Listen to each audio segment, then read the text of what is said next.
మేజర్‌గా ఫస్ట్ మనం ఫేసింగ్ తోటి చేస్తాం. ఈ ఉన్న ప్రాపర్టీస్ ఏవైతే ఉన్నాయో ఒక 100 ప్రాపర్టీస్ ఉన్నాయనుకోండి. 100 ప్రాపర్టీస్‌లో అసలు ఈస్ట్ ఫేసింగ్ హౌసెస్ ఎన్నున్నాయి? వెస్ట్ ఫేసింగ్ హౌసెస్ ఎన్నున్నాయి? నార్త్ ఫేసింగ్ హౌసెస్ ఉన్నాయి. తర్వాత సౌత్ ఫేసింగ్ ఏ విధంగా ఉన్నాయి? ఎందుకంటే ఇప్పుడున్న సిట్యుయేషన్‌లో చాలామంది కస్టమర్స్ ఈస్ట్ ఫేసింగ్ ఫస్ట్ అడుగుతారు. అది గజాలు ఎక్కువైనా తక్కువైనా ఈస్ట్ ఉంటే తీసుకోవడానికి ట్రై చేస్తారు కాబట్టి మనకి ఈస్ట్ ప్రియారిటీ ఉంటుంది కాబట్టి స్టార్టింగ్ మనం ఫస్ట్ ఈస్ట్ ఫేసింగ్ ప్రాపర్టీస్ ఏమున్నాయో చూసుకోవాలి. తర్వాత వెస్ట్, తర్వాత నార్త్, తర్వాత సౌత్. ఈ విధంగా ఒక పోర్ట్ఫోలియోని క్రియేట్ చేసుకోవాలి. ఒకసారి ఫేసింగ్స్ అయిపోయిన తర్వాత దాంట్లో మనం బడ్జెట్ చేయాలన్నమాట.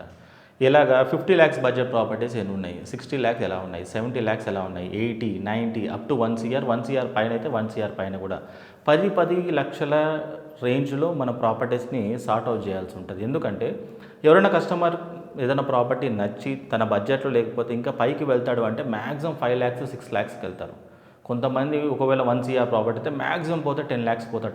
10 lakhs మించి పోరనమాట. వాళ్ళు ముందే ఒక బడ్జెట్ అనేది ఫిక్స్ అయి ఉంటారు కాబట్టి మనం ఎవ్రీ 10 lakhsకి ప్రాపర్టీస్ అనేవి డివైడ్ చేయాల్సి ఉంటుంది. 50 lakhs, 60 lakhs, 70 lakhs, 80 lakhs, 90 lakhs, 1 CR, దానిపైన 1.2, 1.4 పెట్టుకున్నా కూడా మీ ఇష్టం అనమాట. ఈ విధంగా ఏ బడ్జెట్లో ఎన్ని ప్రాపర్టీస్ ఉన్నాయనేది ఒక లిస్ట్ పక్కాగా మన దగ్గర ఉండాలి. ఈ లిస్ట్ కస్టమర్స్కి ఇవ్వడానికి కాదు, మీకోసం మాత్రమే.